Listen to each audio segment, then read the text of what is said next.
Hi, and welcome to the latest Facebook Live from RAIN. My name is Emily.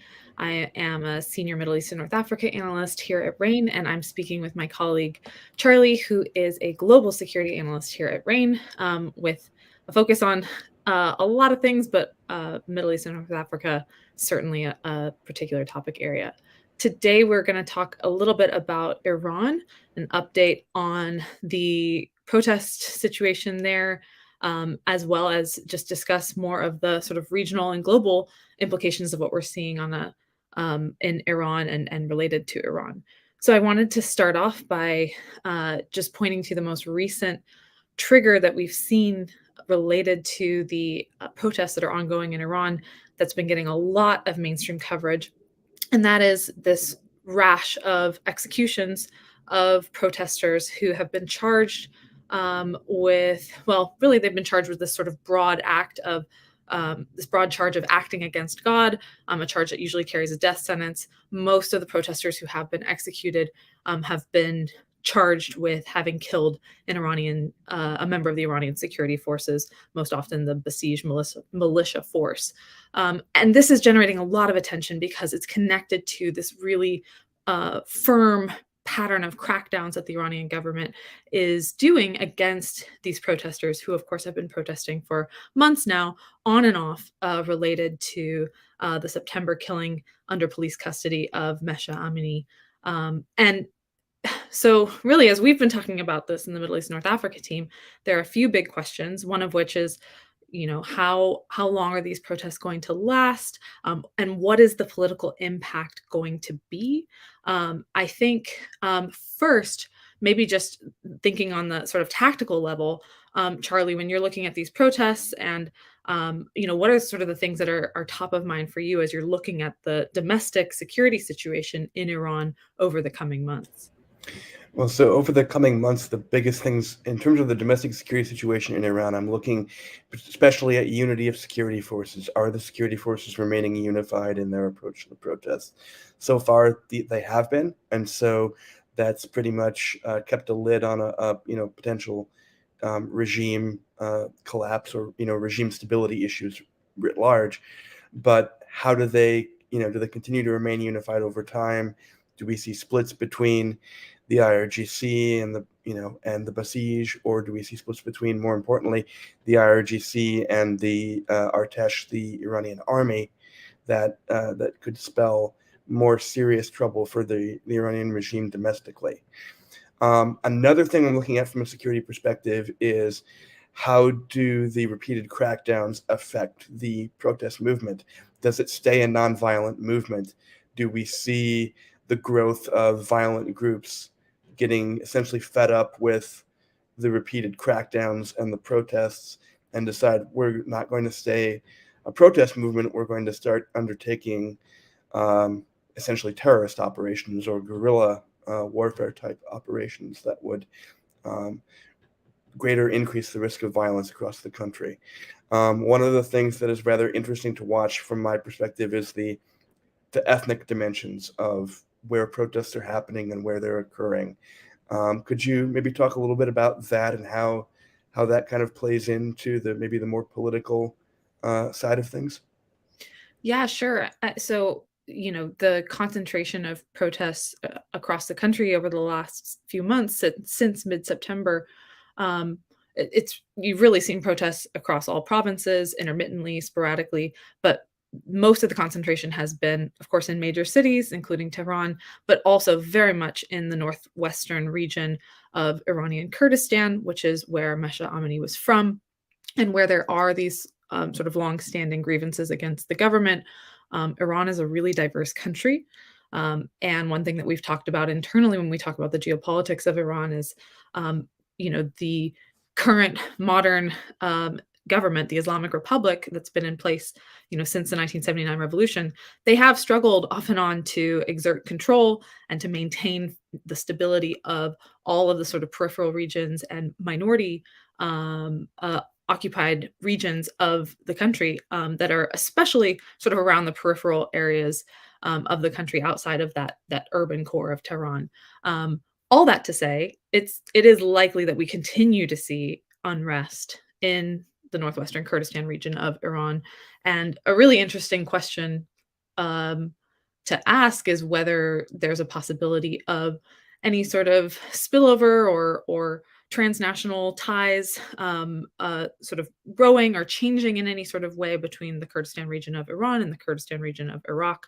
Um, the Iranian security forces a couple months ago were pretty heavily monitoring and even shelling areas across the Iraqi border after having accused uh, Kurdish groups in Iraq that have connections to Iranian Kurdish groups, accusing them of sort of fomenting unrest in the Kurdistan region. It's very likely that the unrest that they were seeing was more of this grassroots unrest that is related to the anger against the government for the death of Masha Amini, as well as other issues that are sort of longstanding and that periodically pop up.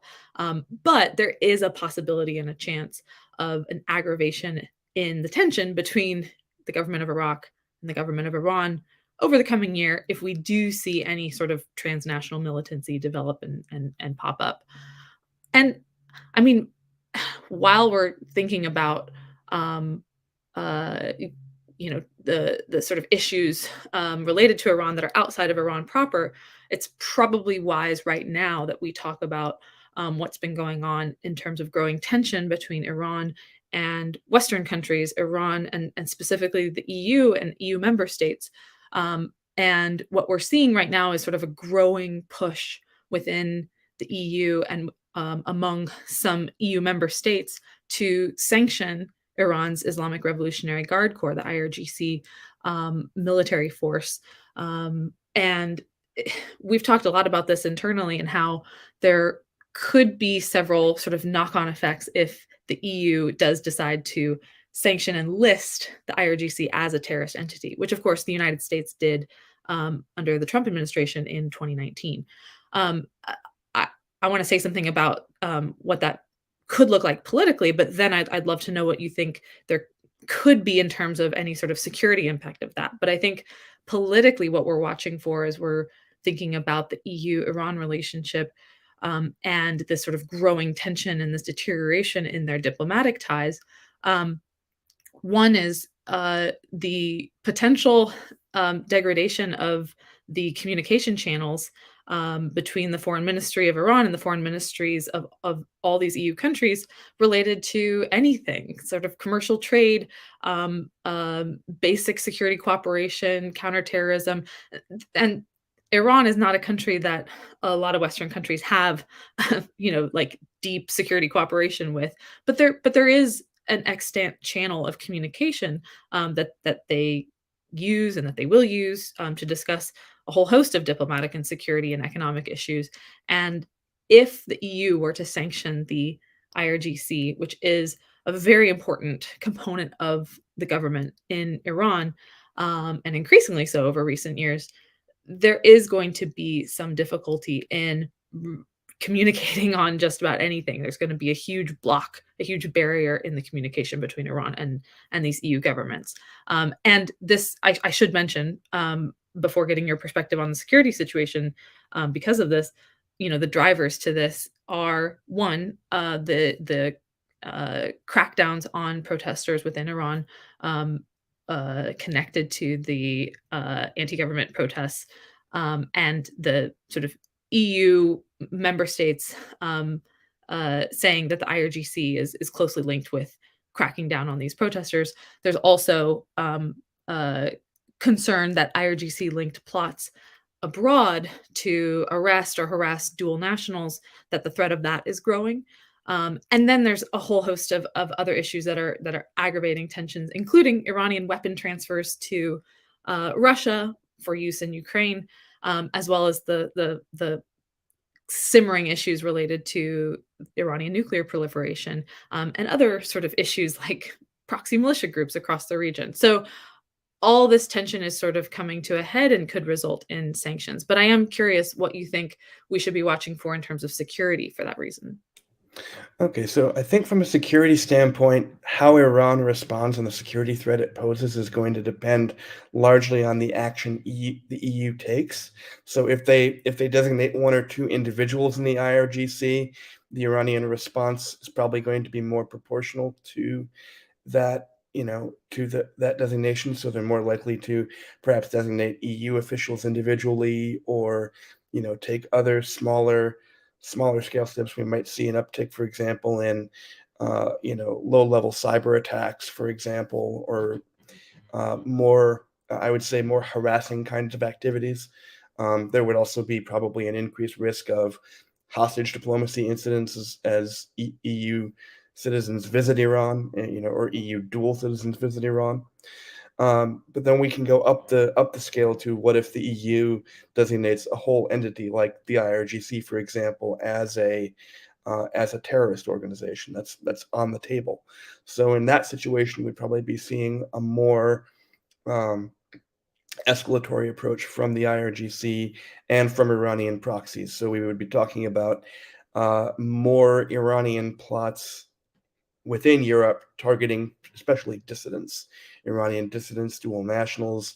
We've seen, I believe we saw incidents in like Denmark and Sweden where they attempted to go after uh, opposition figures in exile. We've also seen attempts to attack Iranian dissidents in France in exile in recent years. So those are kinds of part of their menu of options.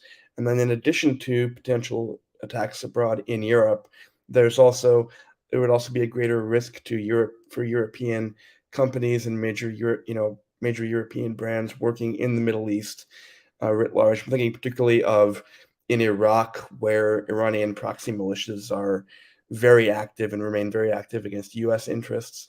So we could see Iranian-backed militias conducting, say, for example, rocket attacks on European embassies in the Green Zone, for example, or attacks that target European forces that are co-located with Kurdish forces in northern Iraq is another potential, or attacks on if there are European interests in oil fields in southern Iraq and Basra, for example, we could see a renewal of attacks like those. So they've got a whole menu of options for response that they could use. We could also see developments in the maritime domain. So the Strait of Hormuz and shipping.